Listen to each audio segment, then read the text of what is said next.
This is my Timeless Trends short torso black cashmere corset, waspy, size 24 inches. Because it's a short torso, there's fat bulge right here by the underbust and down here by my lower belly, which let's ignore. Actually, no, let's not ignore that. It's actually on my list of things I started doing after 10 years of wearing corsets.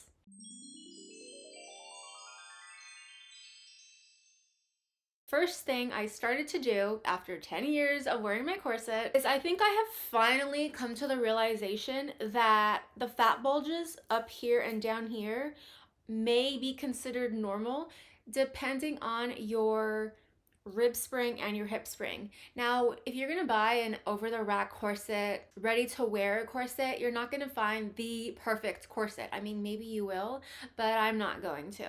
At least I haven't yet. So because of that, because I'm not gonna find like the perfect rib spring and hip spring, I will have some fat bulges up here and down below. And you know, I get comments all the time like, oh, that corset is too small on you. That corset doesn't look right. You need a better corset or you need a bigger corset. And then you ask them, oh, how long have you been wearing corsets for? What corset do you wear?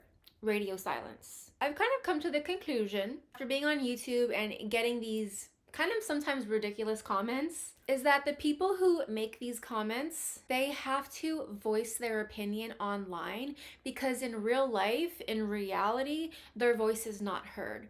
So therefore they become a keyboard warrior and they tell you everything that's wrong with you and your body because in reality, their life is miserable and they hate themselves. That's kind of what plays in my mind when I get these comments. Also, my beautiful friend, Tiny Waist, I'll put her IG username right here. She has kind of convinced me to stop caring about the fat bulges. Like, who cares? Who really gives a shit, right? I mean, technically I do. After 10 years of wearing a corset, I think I should stop caring. I don't know. What do you think? Sometimes I feel like it's also a little reminder that I still need to work out because corsets are not gonna reduce my fat, right? They're just gonna displace it differently. That's of course diet and exercise. So the fat bulge right here that you see, this is me reminding myself that I need to still lose weight and I need to get better on my diet and go to the gym, which I haven't done today, but I'm waiting for my gardener to come. Same thing down here. If this is a short torso corset, so it stops like maybe 2 or 3 inches before my actual torso stops. So I am gonna get a fat bulge. And again, who really gives a shit? Do you? Do you give a shit? Are you still watching this video? Because if you are, you really don't. Okay, the next thing I started doing after 10 years of wearing my corset is I loosen or take off my corset now when I eat. I know I have made videos in the past where I'm like, wear your corset when you eat. It'll help you eat less. It'll help you eat better because if you drink like soda or you have really dense foods, like if you have beans while you're wearing your corset or a lot of rice while you're wearing your corset, then you get full really fast and it's just not a great time. Now that my diet is a lot better than what it used to be, I feel like it's safe to say that it's okay now for me to take off my corset. If my diet was like still shit, I feel like I would still want to wear my corset because it would still kind of be a reminder like, girl, you're eating too much. Girl, don't eat that much rice. Like, don't drink that soda kind of thing, you know? But now that like I am 98% soda free, I still have soda on the weekends. I eat rice, but not like a shit ton. You know, my diet is more proportioned to how I want my body to look. I feel like it's safe to say that I now am okay with taking off my corset. So we now eat out twice a week, 3 times a week maximum, because my hubby has off Fridays and Saturdays. So we'll have dinner out on Friday and lunch or dinner out on Saturday. Sometimes lunch and dinner, or sometimes breakfast and dinner on Saturday. Whereas before, I used to eat Taco Bell, Del Taco, or In-N-Out every single night that my husband came home from work, which is horrible. Like, that's how I gained all this weight. So I went from eating out maybe 5-6 times a week to 2 to 3 times a week. And in my opinion, that's really good. So back to the whole, when I eat In-N-Out or I eat whatever the hell it is I eat out on the weekend, I will take off my corset. Even for breakfast today, I take off my corset when I eat breakfast because I have my cheese stick. Sometimes I'll have a hard boiled egg. But lately I've been liking fruit in the morning. So I'll have my cheese stick, my coffee, and I'll have some dates, or I'll have half a banana, sometimes a whole banana, just depending on how hungry I am in the morning. But I'll take my corset off. And again, back to the weekend thing, like if we're eating out, if we're getting Thai food or pizza, or just whatever we want to splurge to have a cheat meal on, I will take off my corset and I don't feel any type of way. I don't feel regretful. Oh my God, I took off my corset and I ate my entire cheeseburger and all my fries and drank my entire soda and had some of my husband's fries. Like, I don't feel bad about that because life is about balance. Life is about enjoying yourself and enjoying everything that this world has to offer. So yeah, I want to enjoy my In-N-Out. I don't want to be like 4 bites in and then loosen my corset and then take another bite and loosen my corset and take another bite and then be like, I don't know if I can finish this burger, and then just like, I don't know, not live. I think that with corset training, I get like sometimes really focused on how I'm gonna look, the aesthetics of how I wanna look, and this, that, and the other. But in reality, I think I just need to chill the F out and be, of course, more mindful of what I eat during the weekdays and, of course, the weekend. Like, not, don't go crazy like a freaking you know what, but also be able to say, hey, I had an In-N-Out burger, a freaking animal style fry, and a root beer light on the ice, and I'm okay. I'm chilling. I'm good. I'm gonna go to the gym tomorrow and I'll go back into my usual routine of working out and dieting. Which another thing is that I started working out a lot. I got a membership. So yeah, that's why you guys are seeing gym workouts for me. Because I want this to be like my dream body journey.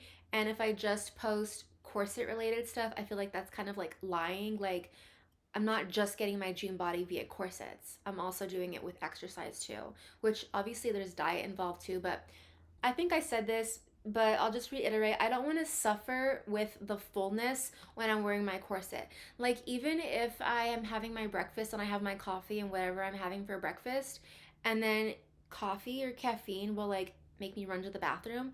So instead of having my coffee and then trying to take off my corset really, really fast because I gotta run to the bathroom, my corset's already off. So I'm working smarter instead of harder. And I'll be able to put my corset back on after I eat. Like, this year, I think, is about me being more kinder to myself when it comes to my waist training. Of course, I still need to have consistency and be persistent with my consistency. Those are kind of related words, but you get the idea. Okay, so the next thing that I started doing is I started buying corsets based on my rib springs and my hip springs rather than just my corset size.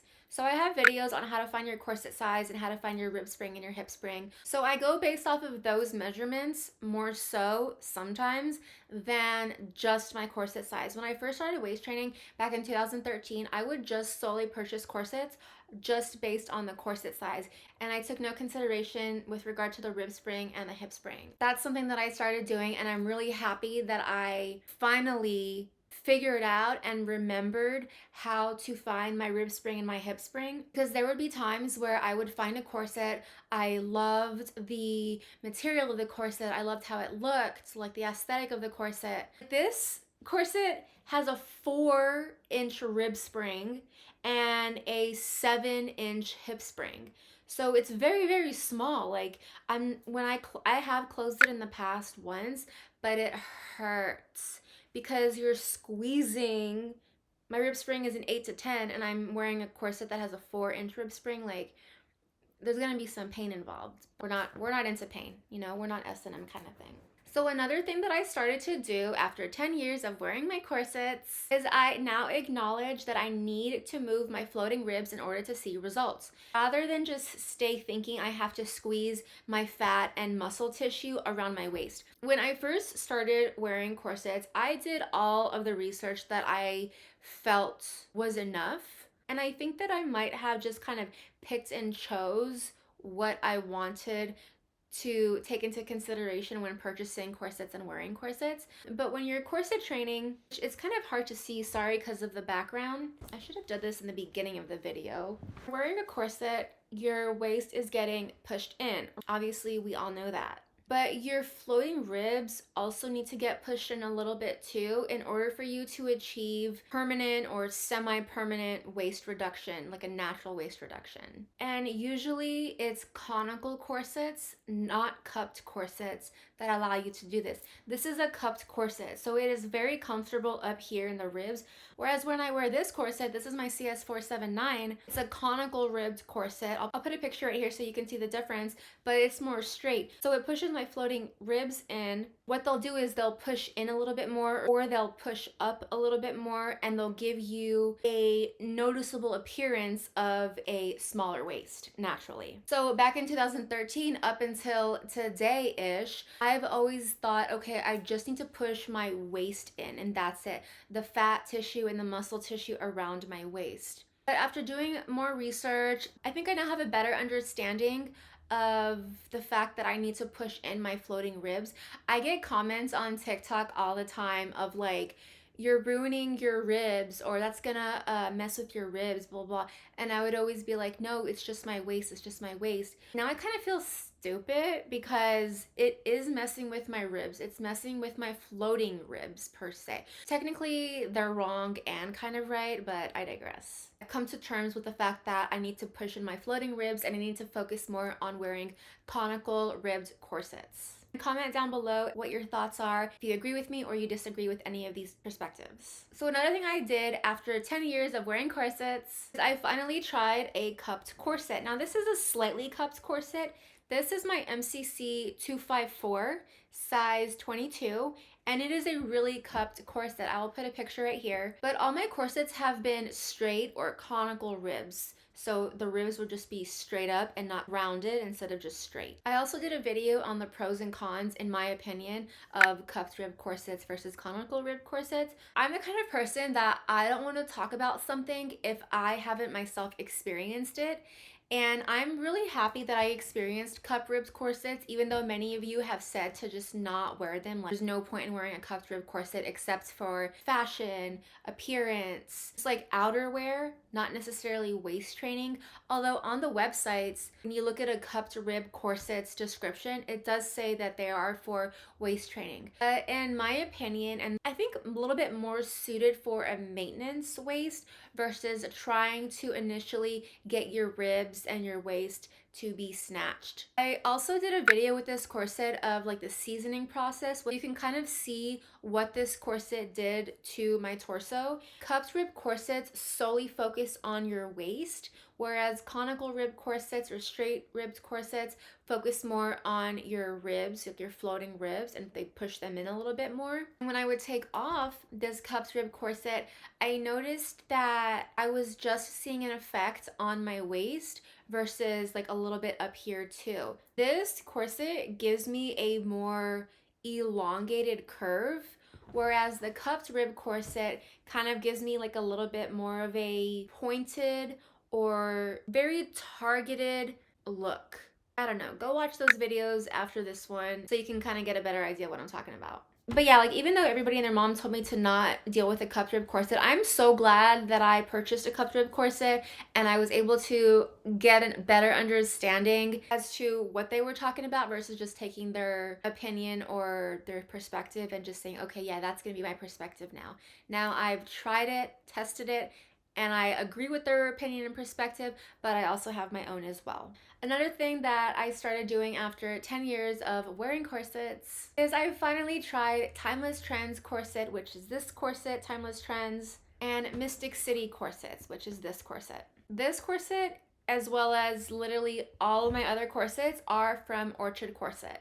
I'm glad that I tested out and tried other corset brands like Timeless Trends and Mystic City Corset. My Orchard corsets have always broke on me and I've always tried to fix them and then they would break again and then I would just have to buy another one. So yeah, Orchard corsets are pretty crappy quality when it comes to trying to waist train every single day or tight lace. But I also don't want to put all the blame on them, and that is because the corsets that I had had really, really small rib springs and hip springs. And me not knowing about rib springs and hip springs and purchasing corsets from them without talking to them, I guess kind of puts the blame on me a little bit, because I should have either reached out to them or I should have done my own research with regard to all the different types of measurements that go into a corset before purchasing. I really do wish though that Orchard Corset would up the ante on their quality or get a better manufacturer. But it is what it is, and there's nothing we can do about it as consumers, because we're still gonna buy corsets from them. And as consumers, you know, if you still buy from a company but you want them to fix things, but you still buy from them, like they're not gonna do anything about it, right? With regard to the quality of Timeless Trends and Mystic City Corset, so far the quality has been good. There haven't been any threads coming undone or steel bones trying to pop out. And I have attempted to try to close this corset. This corset also has mesh in it, which mesh is supposed to be like super not high quality material because it stretches. But this, it doesn't seem to stretch. Maybe it stretches a little bit. But one thing that I realized though with Orchard Corset is that literally all of their corsets are conical corsets.